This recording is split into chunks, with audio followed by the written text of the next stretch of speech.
So om hierdie smash burger pinwheels te maak, begin jy nou deur al jou aromatics te blitz in die blender.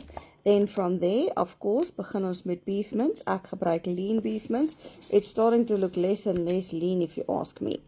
Any users, dan sit jy nou jou aromatics by dit.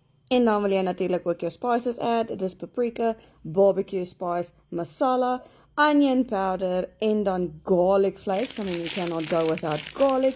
En natuurlik vir 'n little bit of a kick, cayenne pepper. En maak seker jy meng al daai gedoentes baie goed saam.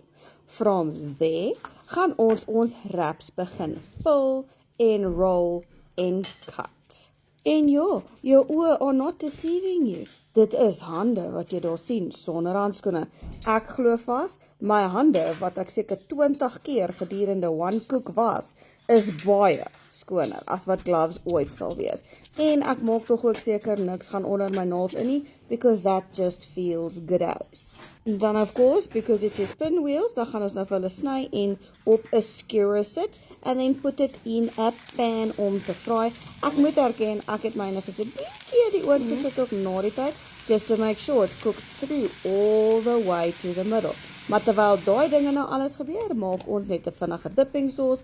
It's mayo en ek het 'n bietjie chutney bygesit. Ek het ook 'n onion gemaak met soy sauce.